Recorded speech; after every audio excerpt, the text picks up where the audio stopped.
The Iowa Restaurateur of the Year is the executive chef at an Iowa City restaurant. Stick around to find out where. Also, not as many students are smoking cigarettes, but that doesn't mean that they aren't smoking on campus. Stick around for the DITV pregame show in sports. We'll have all you need to know for Iowa's matchup against Maryland on Saturday. We'll have a nice evening tonight, but tomorrow doesn't look as good. Stay tuned for weather. All that and more coming up on this Friday morning edition of DITV. Don't go anywhere, DITV starts right now.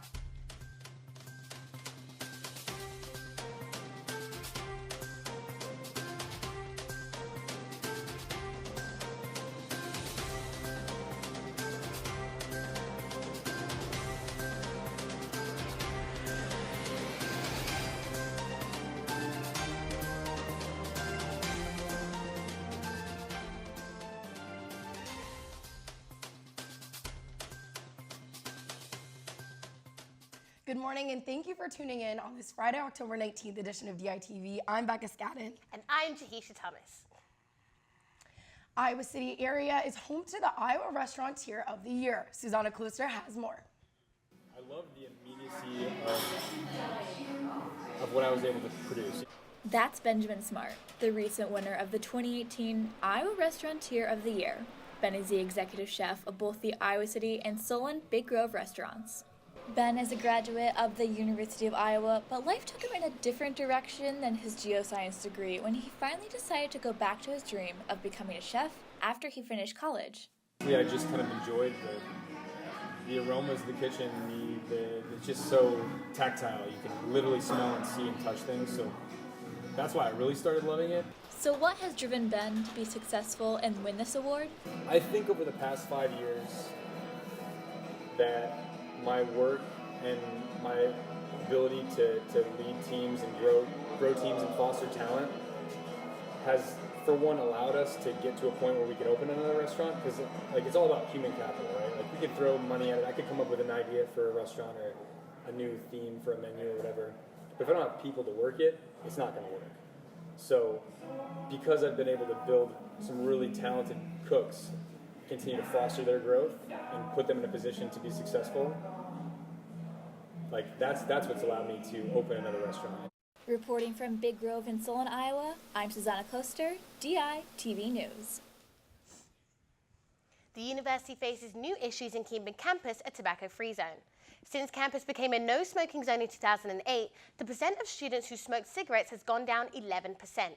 While the numbers seem to be showing positive results, the rise of e-cigarettes has caused more issues with keeping campus a tobacco-free zone.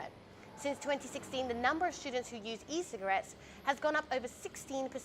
The Public Safety Department bans the use of e-cigarettes on campus and regularly hands out citations to repeat offenders.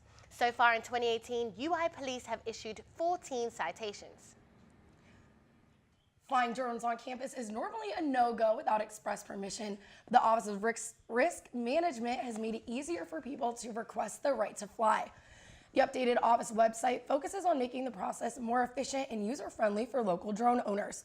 The website also features a list of requirements involved in getting permission to fly a drone on campus.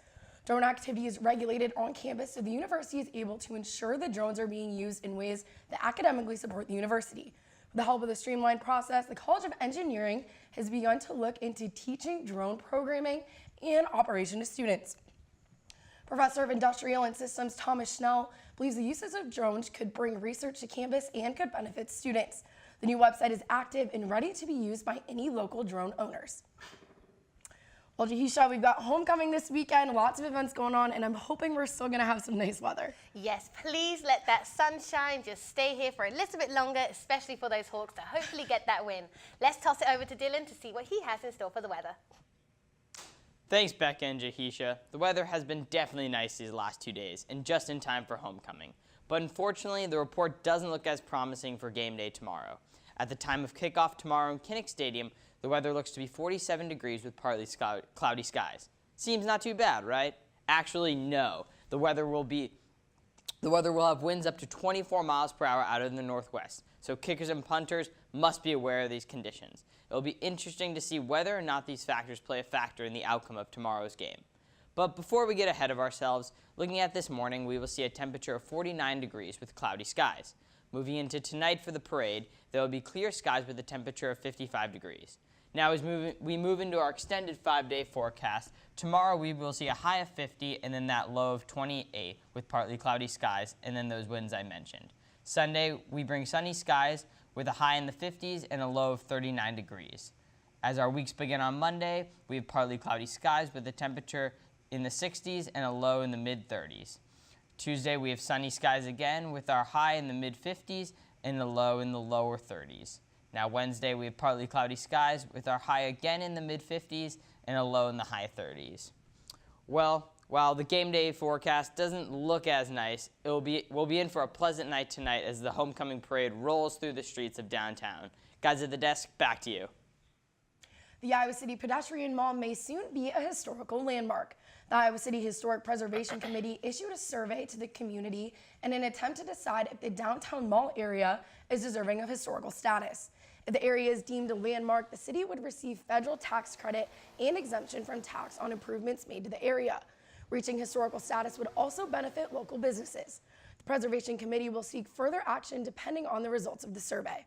For more, make sure to check out dailyiowan.com. Homecoming week is coming to an end, but the weekend is just starting. Today's homecoming festivities include the annual homecoming parade and concert. This year's concert is Lizzo.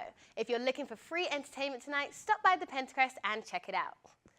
It's also Hawkeye Football Friday, so it means it's time for this week's Kid Captain. The Kid Captain this week is Christopher Turnus, and in the newsroom we have Elianna Novitch. Hello, Elianna. Good morning. When Christopher Turnus was born, doctors predicted that he potentially wouldn't live more than an hour after birth. 14 years later, he's serving as this week's Kid Captain for Iowa's homecoming game against Maryland. Christopher is from Dubuque, Iowa, and when his parents Christina and Ron learned when Christina was 30 weeks pregnant that Christopher had a blockage causing damage to his kidneys, bladder, and uterus. Doctors diagnosed him with posterior urethral valves, an abnormality in the urethra that prevents urine from properly draining the body. Christopher was born at the UI's Stead Family Children's Hospital at 34 weeks and had his first surgery at 2 weeks old. At age 3, Christopher was diagnosed with eosinophilic esophagitis, a rare digestive disorder that includes swallowing difficulty, vomiting, and heartburn. Because of his condition, Christopher has a very limited diet and relies on hypoallergenic amino acid-based formula to receive nutrients. The only foods he is able to eat include rice, potatoes, eggs, strawberries, blueberries, and beef. At age 6, Christopher had a kidney transplant after wishing for a new kidney on his 6th birthday. Christopher's mom said that's probably one of the best birthday gifts he's ever going to receive. Christopher has undergone more than 46 surgeries and has spent more than 1,000 nights in the hospital. He is a member of the UI Stead Family Children's Hospital Youth Advisory Council and wants to be a kidney doctor when he gets older. Christopher said it's a big honor for him to have been selected as Kid Captain and can't wait to walk out on the field this weekend. Back to you at the desk. Wow, what an incredible journey he has had. But it is so fantastic that he is here and he's here for the homecoming game. So look forward to seeing him at the game. Absolutely, and I can't think of a better way to honor a kid like that than by making him Kid Captain. It's going to be great this weekend. We have Lucy Rohden and Beau Bowman over in our sports studio with our pregame show. Guys.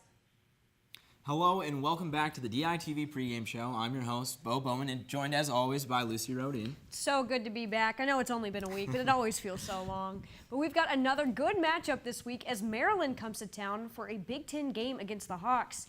And despite Maryland's record, this has the potential to be a very good game. The Terrapins are an overlooked team in the Big Ten, but they've got 4-2 record is 4-2, excuse me, with wins over Minnesota and 7th-ranked Texas, who is apparently back. Hook 'em, right? Thanks, Tom Herman.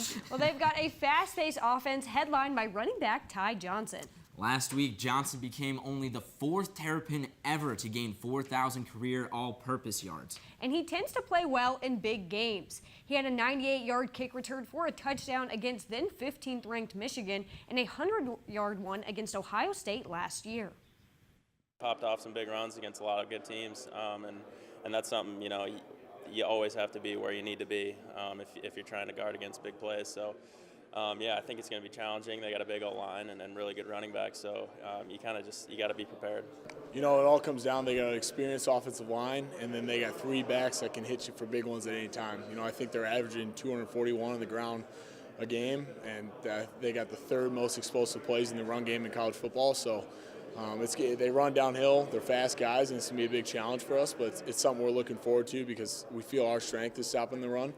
Yeah, absolutely. They're extremely explosive. I think they're like top 5 in the country in explosive runs. So, that's something that we got to make sure we bottle them guys up, and they don't get out in space, doesn't turn into a foot race. But Maryland has had some obstacles to overcome off the field this year too.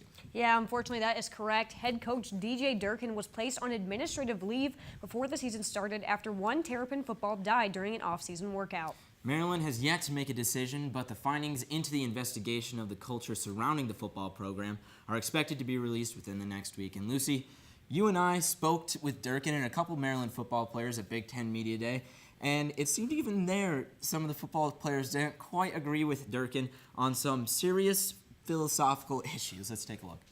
Hot dog is a sandwich. No. Why not? Yeah, for sure. It's a hot dog. If it was a sandwich, they call it a sandwich. That's actually a really good point. You call a burger a burger, though. You don't call a burger a sandwich. Yeah, so burger's not a sandwich either. Burger's not a sandwich? No, it's a burger.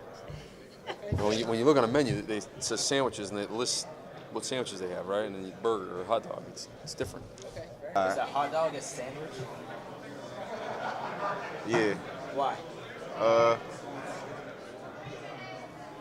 don't know. I mean, you got bread and then you got a hot dog, so yeah. Coach Durkin said no. He just said it was a hot dog? Yeah, he said it was a hot dog. He said since it's not in the sandwich part of the menu, it doesn't count. Well, I say it's a sandwich. Well, personally, I'm on the sandwich side of things. It's definitely a sandwich. You got the meat, you got the buns. What else do you need? That's absolutely wrong, but okay. Now, the Hogs haven't played in Maryland since 2015, and a lot of current players weren't even on the team then. And what I remember most about that game is Desmond King's insane pick six that just really put a nice topper on his amazing season. That's right. That's right. In that Jim Thorpe campaign, that was so cool to watch. But that was a long time ago, and I think it's safe to say the Hawks aren't quite as familiar with terrapins or turtles in general as you might think. No, not really. I had some buddies that might have done it who lived on like farms and stuff growing up, but for me personally, I don't have much experience messing around with turtles. Find out this weekend. I live on the lake, so you see them all the time, but I never really did anything with them. Maybe kicked them out around every once in a while, but no, you don't really. We never hunted them or anything. So. Not too familiar with turtles per se. I'm not a huge fan of snapping turtles. I've heard those are pretty dangerous, but I've never seen a terrapin. None of you myself. guys went like turtle hunting, caught turtles at lake cabins, I've caught one before probably, but never really was a huge fan of it. They're pretty smelly. With that being said, the Hawks have been in the film room all week long trying to figure out how they contain this explosive offense. Let's take a look now at a couple highlights from last week. Oh, here's Ty Johnson here on the kick return. I'm sorry. Here they go. No, that's all right. All right, let's get into the predictions now. Lucy, who you got this week? Well, as you saw that fast-paced offense right there, I don't know what I was going to do. Actually, my family is flying in from North Carolina, and last year, the only game they flew in for was the Ohio State game. So even though a lot of people are having Iowa on upset alert, I'm taking the Hawks because the Rohdeens are in town. I'm taking the Hawks as well. I just think our offense has been playing too well for Maryland to stop us, and they haven't shown me so much that our defense can't handle. Ty Johnson's good, but is he enough to do it alone? I don't think so. That's it for us in the sports studio. Guys at the desk, back to you. Thanks, guys. It's Friday. That means it's time for the ICAC Animal of the Week. This one is that one special animal in the Iowa City Animal Care and Adoption Center who is ready to meet their new family. This week's furry friend is Fish. Don't let the name fool you. Fish is a 3-year-old domestic short-haired cat. Fish enjoys lounging around indoors and is excited to find herself a new family. Fish is already litter trained and adopted, so stop by, call, or visit them at their website for more. Thank you for tuning in to this Friday morning edition of DITV. That's all we have for you. Thanks for watching. Thank you again.